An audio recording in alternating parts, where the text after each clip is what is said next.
Selamat berjumpa kembali di kelas Sustainable Finance atau Keuangan Berkelanjutan. Perkenalkan, saya Doni Abdul Khalid. Pada materi ketiga di sesi ini, peserta diharapkan mampu menjelaskan konsep dasar keuangan berkelanjutan. Semoga bermanfaat.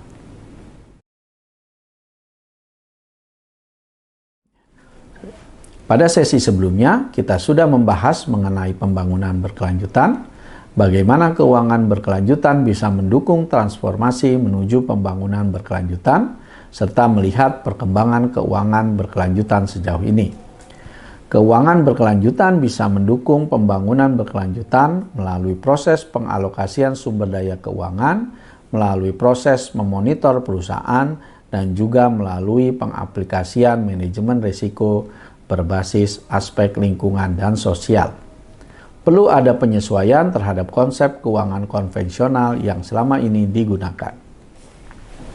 Pada keuangan tradisional, fokus pengambilan keputusan pada upaya memaksimalkan nilai bagi pemegang saham atau pemilik, yang kita kenal dengan shareholder value maximization. Tujuan ini bisa dicapai dengan mengoptimalkan kombinasi pengembalian keuangan dengan tingkat risikonya.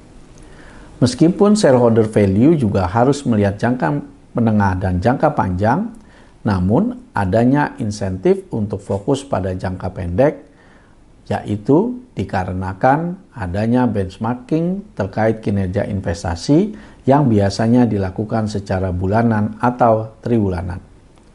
Tujuan memaksimalkan manfaat bagi pemilik pendanaan pada keuangan konvensional sebenarnya konsisten dengan argumen dari Friedman di tahun 1970 yang menyatakan bahwa bisnis dari bisnis adalah bisnis dan satu-satunya tanggung jawab sosial dari bisnis adalah menggunakan sumber daya dan terlibat dalam kegiatan yang dirancang untuk meningkatkan keuntungannya selama tetap berada dalam aturan permainan atau regulasi. Tujuan pemerintah untuk merawat tujuan sosial dan lingkungan, serta menerapkan aturan permainan untuk menjaga keberlanjutan. Namun pembangunan berkelanjutan adalah tanggung jawab kita bersama, baik pemerintah, perusahaan, dan masyarakat, sehingga perlu upaya mengintegrasikan keberlanjutan ke dalam berbagai strategi perusahaan dan juga aspek keputusan keuangan. Tujuan dari pengembangan keuangan berkelanjutan adalah mendorong pengambilan keputusan untuk lebih fokus pada nilai bagi seluruh pemangku kepentingan atau stakeholder value. Hal ini kita kenal dengan triple bottom line, people, planet, profit. Tujuan ini lebih baik dibandingkan dengan hanya fokus pada memaksimalkan shareholder value. Sehingga pada akhirnya nanti tercipta suatu hasil pembangunan yang bisa dinikmati bersama dan bermanfaat bagi seluruh masyarakat. Penerapan konsep keuangan berkelanjutan sendiri berlangsung secara bertahap dalam memasukkan unsur nilai sosial dan lingkungan dalam pengambilan keputusan. Penerapan konsep keuangan berkelanjutan berlangsung secara bertahap, dikaitkan dengan memasukkan unsur nilai sosial dan lingkungan, serta mengubah mindset dari fokus ke jangka pendek menjadi lebih jangka panjang.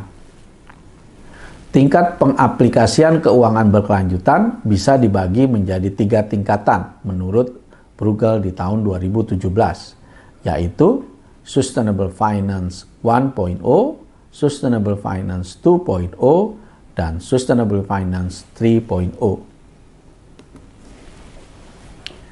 Perbedaan tingkat pelaksanaan dari keuangan berkelanjutan dikaitkan dengan bagaimana strategi yang dilakukan untuk memasukkan aspek lingkungan maupun sosial dalam proses pengambilan keputusan keuangan. Pada keuangan berkelanjutan tingkat pertama, fokus diberikan pada upaya untuk menghindari adanya pendanaan bagi perusahaan atau proyek yang memberikan dampak negatif pada lingkungan atau sosial. Untuk itu, dibuatlah daftar negatif perusahaan atau proyek yang perlu dihindari seperti perusahaan yang menjual rokok, perusahaan pembuat senjata, atau perusahaan dan proyek yang bisa meningkatkan emisi karbon seperti pertambangan batu bara. Perusahaan dalam daftar negatif atau daftar pengecualian akan bertambah mengikuti peningkatan perhatian atau sentimen masyarakat terhadap suatu jenis perusahaan, proyek, atau industri. Pada keuangan berkelanjutan tingkat pertama, nilai ekonomi masih jadi indikator utama pengambilan keputusan investasi. Namun, pilihan investasinya sudah dibatasi pada sesuatu yang tidak memiliki dampak negatif yang besar bagi lingkungan dan kondisi sosial masyarakat. Horizon waktu yang digunakan juga masih jangka pendek, mengikuti indikator keuangan yang masih dijadikan indikator utama.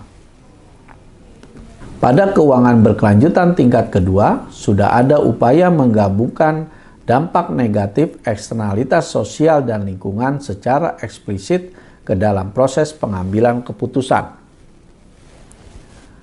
Dampak negatif bagi lingkungan dan sosial di jangka menengah atau jangka panjang merupakan eksternalitas yang bisa berubah menjadi biaya, misalnya jika dikenakan pajak karbon, dan atau mungkin berdampak negatif pada reputasi sebuah perusahaan. Penggabungan eksternalitas ini menyebabkan sebuah investasi menjadi tidak layak di masa mendatang jika eksternalitas negatif yang ditimbulkan relatif besar, atau bisa membuat sebuah investasi jadi layak dengan dikaitkan upaya untuk mengurangi risiko lingkungan. Tujuan pada keuangan berkelanjutan tingkat kedua bisa dicapai dengan melekatkan dampak sosial dan lingkungan sebagai salah satu faktor diskonto dalam perhitungan kelayakan proyek, sehingga memfasilitasi proses optimisasi di antara berbagai aspek, yaitu ekonomi, sosial, dan budaya. Meskipun biasanya tingkat diskonto risiko dampak sosial dan lingkungan dinilai lebih kecil dibandingkan faktor keuangan atau ekonomi karena sifatnya yang lebih jangka panjang. Perkembangan keilmuan dan berbagai inovasi dalam teknologi seperti teknologi pengukuran, teknologi informasi, dan manajemen data, serta perkembangan ilmu pengetahuan seperti analisis siklus hidup sosial, dan analisis input-output yang berkepanjangan secara lingkungan, membuat proses monetarisasi dampak sosial dan lingkungan menjadi lebih mungkin. Selanjutnya, keuangan berkelanjutan tingkat ketiga melihat aspek lingkungan dan sosial sebagai peluang, bukan sebagai risiko. Sehingga alih-alih menghindari perusahaan yang sangat tidak berkelanjutan dari prospek risiko, lembaga keuangan atau perusahaan hanya berinvestasi pada perusahaan dan proyek berkelanjutan. Dengan pendekatan ini, keuangan menjadi sarana yang digunakan untuk mendorong proses pembangunan berkelanjutan. Misalnya dengan meningkatkan pendanaan di sektor kesehatan, kemudian di sektor bangunan hijau, serta kegiatan-kegiatan lain yang berdampak positif pada lingkungan, seperti pembuatan pembangkit listrik tenaga angin, pembuatan mobil listrik, dan proyek konservasi lahan. Yang dilakukan pada keuangan berkelanjutan tingkat 3 adalah dengan membuat daftar positif proyek investasi berdasarkan potensinya dalam menghasilkan dampak yang baik bagi sosial dan lingkungan. Sehingga dengan cara ini, sistem keuangan bisa melayani agenda pembangunan berkelanjutan dalam jangka menengah dan panjang. Tentu saja keputusan yang diambil tetap mengedepankan kelayakan ekonomi dan aspek keuangan. Namun, kelayakan ekonomi dan aspek keuangan berubah dari kepentingan utama menjadi kepentingan pelayanan atau sarana untuk berkontribusi pada pembangunan berkelanjutan. Tingkat pengembalian secara keuangan bagi suatu proyek atau kegiatan tidak lagi menjadi prioritas, bahkan bisa sedikit dikorbankan untuk mencapai manfaat lingkungan yang lebih besar. Demikian untuk sesi kali ini. Sampai jumpa di sesi berikutnya.